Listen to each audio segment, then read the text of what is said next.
Hello, so we're still watching the whole Hillsong Church thing, aren't we? Just, not that I was really ever a big fan or anything. I didn't really know anything about them. I didn't know how sick an organization it was. The leadership was lacking. The leadership was sick. This is how this happens. It comes from the top. I think it was Benjamin Franklin who said the fish rots from the head down. So, whenever you go to churches or any organization, where people are really acting the way they should, and sometimes acting very inappropriately or worse, the leadership is responsible. On the other hand, when people are really doing a good job, they're doing it well, they're doing it with propriety overall. Nobody's perfect, no organization is perfect. The leadership is good, it's effective, it's good, like morally good leadership. That is one of the limitations of modern psychology. It does not take into account moral goodness. It assumes that everybody has some sort of a mental illness, and it is very wary to ascribe goodness or badness to any behavior. There are only degrees of illness or degrees of psychopathy or sociopathy. And forgive me, I respect the field of psychology. I did take a few psychology courses in college, both graduate courses and undergraduate courses. There's merit in studying what the experts say, the experts in this field say, but it's so limited in that it does not. Modern psychology, as we conceive of it in Western society, does not consider the whole person, the moral entity, the whole dimension of the person, really, the whole dimension. It doesn't focus on strengths and weaknesses, personality types, right? Personality types. Let's talk about. Sometimes I don't like these words which are so judgmental, like you're a narcissist. Somebody labels you as a narcissist. So you might label me as a narcissist, for example, but I cannot help wanting to be a leader. I want to be a leader. I feel that even if I am not the smartest person in the world, or the best, or the prettiest, or the tallest, or whatever, I am designed to be a leader. It doesn't mean everybody is following me, but somebody is going to be following me because that is my personal bent. It is my personality bent. It doesn't make me conceited or egotistical. However, it is true that many leaders become conceited and egotistical, and we've seen this many times, unfortunately, over the years within effective evangelical organizations. They all of a sudden become full of themselves. When I was a little kid, they'd say, you have a fat head, like your head's getting swelled by all the praise. Your head is going to be like a balloon that's going to burst. Your heart is shrinking, but your head is swelling.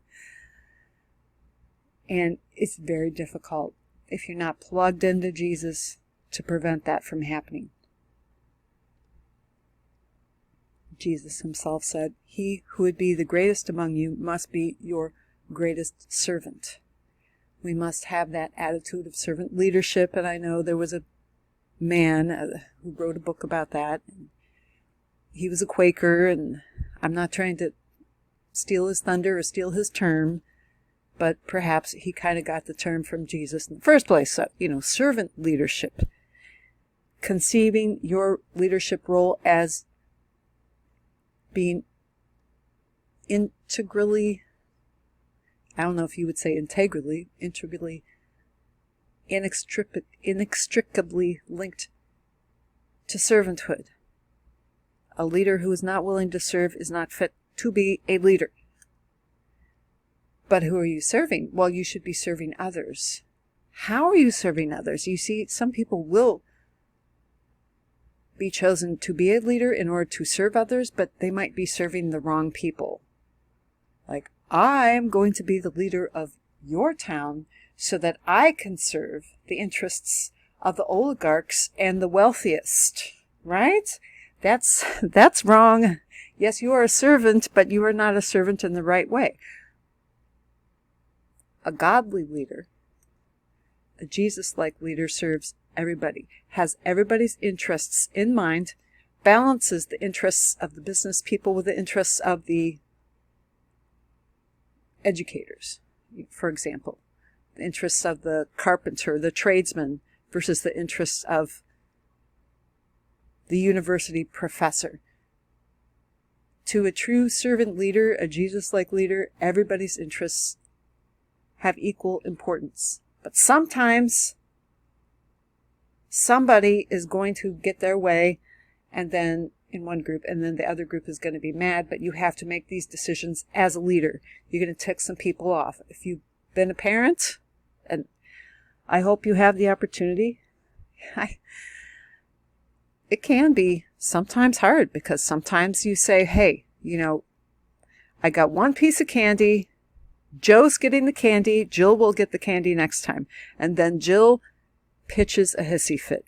And what are you going to do? Are you just going to oh, I'm sorry, I'll run out and buy more candy.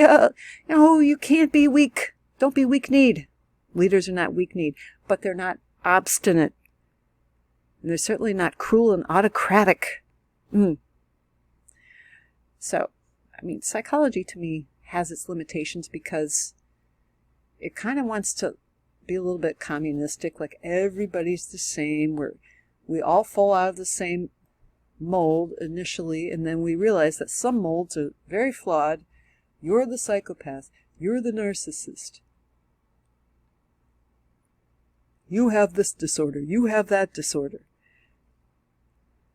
Nobody's born evil. I really don't think that people are born evil. And I don't think that modern psychology, can address those who are demonstrating sick behavior.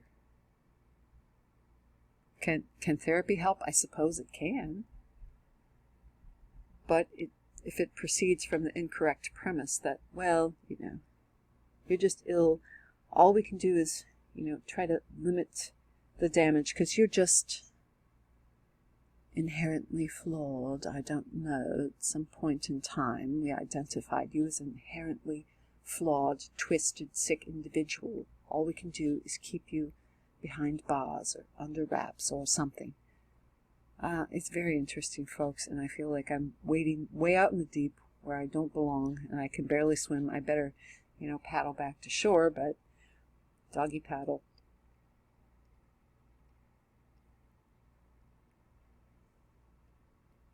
I don't think it's a coincidence that in the 1970s, maybe even starting in the late 60s, we began to see this upsurge in horribly brutal crime, like serial killers. It became a phenomenon in the 70s. We think of David Berkowitz, think of Ted Bundy, and then later on you have Jeffrey Dahmer. These are the most famous ones, but there have been so many. It's like there are probably 500 serial killers if you would sit down and list all of them, just in the United States and or Canada.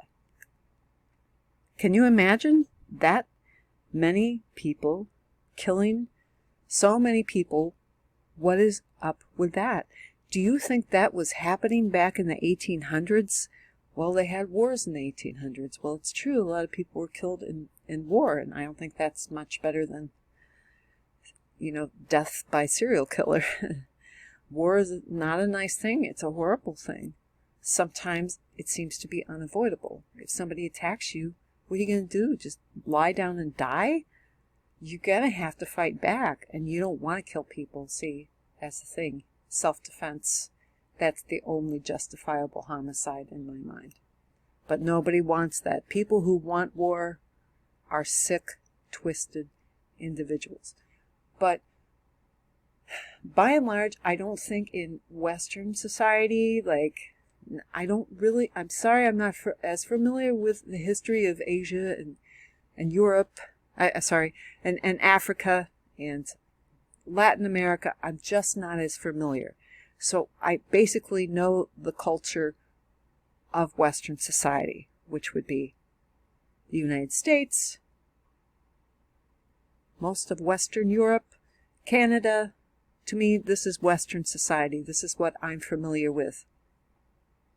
There was always murder. There was Jack the Ripper, for example, but it wasn't an epidemic. It wasn't. Why did this all of a sudden start happening? And of course, it happened in Great Britain as well. This serial killer thing, the Yorkshire Ripper. I'm just learning about these people too. Can you? It's shocking that somebody would just all of a sudden develop a complete moral vacuum within themselves. Like there is nothing there. If the light in you is darkness, how great is that darkness? That's what the Bible says. And these are the people who are serial killers or serial rapists or whatever, That's a problem. That's a spiritual phenomenon that psychology cannot even begin to address because it does not take a moral stand. Well, of course we say, and there's a debate today, isn't there? Some psychologists say it isn't wrong to be a pedophile. It's just you're attracted to children and it's all right. But it's deviant. They don't like to say deviant unless it's raping women. That's deviant. But it's almost becoming more acceptable to be a pedophile than to be just your common garden variety rapist in psychological circles. To me, that's very troubling. You're losing the moral underpinnings, which you have denied are there, but Western society says lust is wrong. Jesus said you're not supposed to lust. You're not supposed to fornicate. You're not supposed to commit adultery. What's worse, raping or just sleeping with a mutually consenting adult? Of course, rape is worse. But neither is good, because sex outside of marriage, when there is no commitment, no lifetime commitment, it damages society. Boys without fathers, girls without fathers, girls without mothers, boys without mothers, abandoned children, abortion, all that stuff. Right? It comes from people's lack of understanding with regard to what is right and wrong with their sexuality. Yes, we need to teach people. Yes, we need to teach them that purity matters. And I don't care if Hillsong Church emphasized purity and the pastors weren't pure. It doesn't mean that it's wrong. It doesn't mean that I choose to use that term. But you should save your sexual self for the person whom you will marry if you are able or decide to marry. And not everybody is going to get married. St. Paul himself said, I wish everybody could be like me, just a celibate guy, just happy being who I am, not married, I'm not tied down, right? He was not, but he's recognizing that most people probably will want to have a lifetime partner.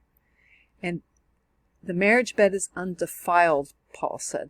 Sex is wrong, but so many times sex is misused, and psychology can't begin to address it unless it's, say, a Christian-based psychology, which I'm sure there is that.